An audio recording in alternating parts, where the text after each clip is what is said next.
110 episode. Maybe I need to start renaming that. Oh well, I'll probably do that in the future when I have my own. This is a classic. You might remember this from the Portugal episode, from what I made in Portugal at the Livrela Lelu. I bought this in the Livrela Lelu, and it's just a classic. I started reading it again because I've actually never read a Peter Rabbit story other than those ones that are in a different language that I didn't understand. So, yeah, it was also kind of expensive. It was 18 euros. But it's worth it too. Now I want to share the stories and what I've learned through it for you.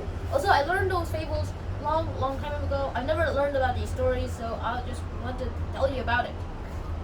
Now, mainly, when you're reading these types of books, you have to read them in the eyes of a child, which is why they're simple, and some people might say that start reading books that are your age. I started reading books that are not my age, and by not my age, I mean younger books and older books.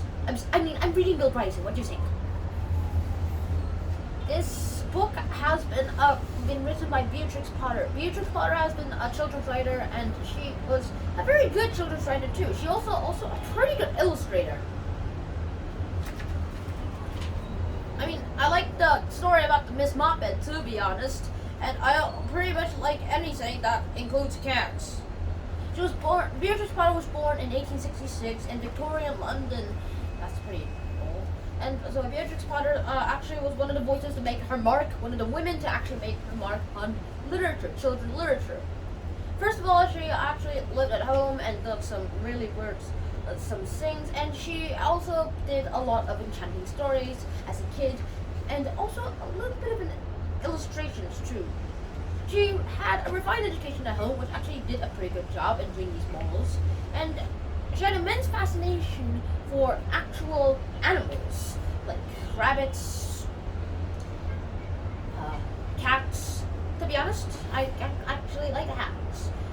There were some key sources of inspiration for Beatrix, such as these rabbits, hedgehogs, mice, yes, lizards, porcupines, and even bats. Those were just a few animals inside her pet list. She had them. So I guess that's one of the reasons why she actually started writing these stories too. Another thing that I want to really say about this is that other than these stories of Peter Rabbit, I also enjoy all the stories too. Number one is Peter Rabbit. She's not just famous for writing Peter Rabbit books, and she didn't only write Peter Rabbit books. Obviously, she wrote other books too. She was also famous for other things, like Peter Rabbit's cousin Benjamin Bunny. Not Mr. Old Benjamin Bunny, the younger Benjamin Bunny. Really need to start remembering those names. Also, Miss Moppet, Big Fierce Rabbit. And speaking of which, the first story that she ever published of Peter Rabbit was published in 1902, and she didn't write a sequel until oh my goodness sake, that's too long time ago. Like 1902 until 1904. So she didn't write a sequel until 2 years later. Peter Rabbit isn't that famous, to be honest, back then. Another thing that other than Peter Rabbit, she also started writing other Peter Rabbit stories later on. It's just that Peter Rabbit does a pretty good job at showing what a naughty kid can do and what consequences that can happen. I mean, I've got consequences. When I was a kid and I was staying at my cousin's in Korea, I accidentally ripped my jacket. Luckily, I had a thick jacket, so I didn't get scratched at all. Another time when I was also in Portugal, which was pretty recent. It's only been happened a week ago. The same incident happened, except I had like a shorter jacket. I was scaring pigeons. You might remember that episode. And I got my jacket caught on a railing that where the pigeons all swooped about. I wanted to yeah, and then yeah, I ripped the jacket.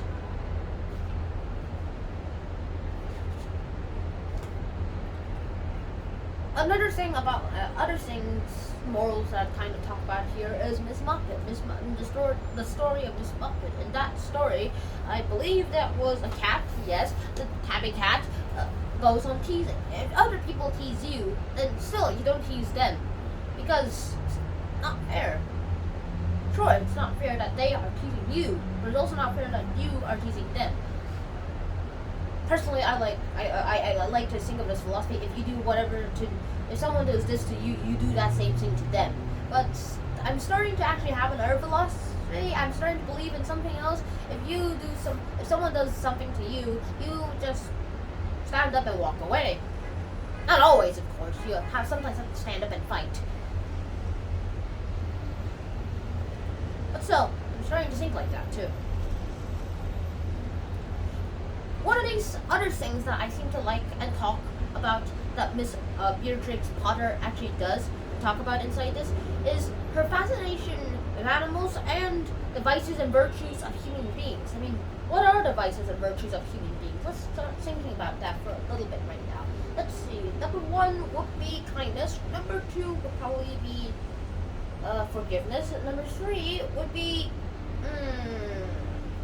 learning, smarts, intellectuals, and let's go for like humanity, humane, something more that makes you a human. What makes you a human? Other than that, you have a big brain. Monkeys have big brains too, sort of. Forgiveness, I already said that. Kindness, I already said that too. Able to learn things quickly. Actually, that's more of a kid trait. As you grow older, you start to lose learning abilities. The ability to recognize things, the ability to be able to do things quickly and fast, and sometimes doing other things at the same time too. Multitasking is a very hard thing. Humans are terrible at it, and if someone is very good at multitasking, then please if someone watching my videos actually does a pretty good job at multitasking, actually check that you can do more than 2 things at once, well, please tell me in the comments below, because I really want to be able to do more than 2 things at once. Back to Peter Rabbit. Beatrix Potter did a pretty good job in doing all of this too. Think about this as a kid. Let's say you're like a 5-year-old. Then these stories will probably be fascinating to you and teaches you about how to be like things. Kids like to act like characters. Like if your 5-year-old sees a cartoon, like let's say Danny Phantom, he'll probably try to act like Danny Phantom. Like I don't know the theme song exactly, but I think it goes on the lines of something like getting turned into a ghost guy and tries to like act like a phantom. I'm going ghost, like something like that. That's what kids would probably do. And this is a good example and a good person to copy. Although I don't think you should copy everything that your favorite cartoon or whatever TV show guy does. But you could probably copy this guy. Not exactly, but at least in moral terms, yes. You can stop being fierce and stop being a bully. Start being a hero. Also, I'm not talking about superheroes. There are other sorts of heroes too. Community service heroes, people who actually change the world, heroes for the better. And also, just try not to lose things, and try not to be naughty, and actually not to be naughty too. And always be a good guy.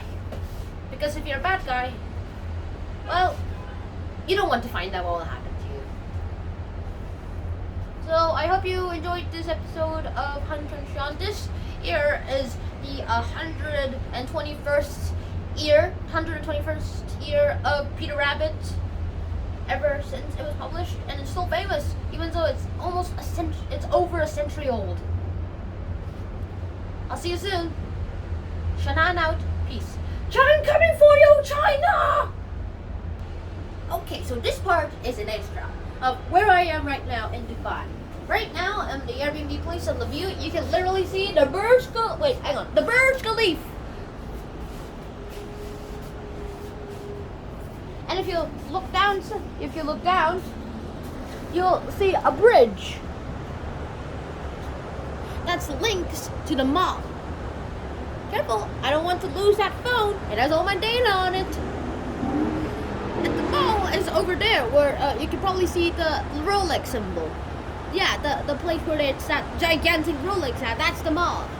And also, they even wrote the Dubai Mall there. And from there, if you look back there building somewhere, you'll see a tunnel underneath that goes all the way to the Burj Khalifa, which is also an apartment and a place to live, as well as an office building, and it's also a great place to live too. One guy made $25 million US just by owning the 100th floor and the 140th floor. There we go downstairs. Also, what are the technological advancements they made to be able to make this Burj Khalifa are those little ring stuff down there that looks like flowers that actually let them build it that tall. There's a driveway and you can literally go and see a fountain down there. Also, be careful, I warn you, it's a driveway.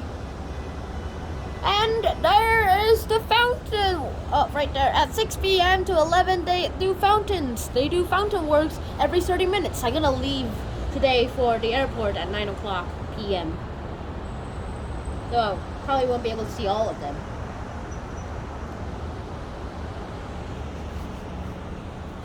So I hope whoever comes to Dubai will enjoy it. And I hope to see you guys in my next episode too.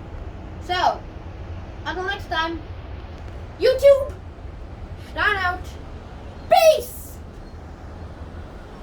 Oh my goodness, I'm so lazy. Da da da da da da da da da da da da da da.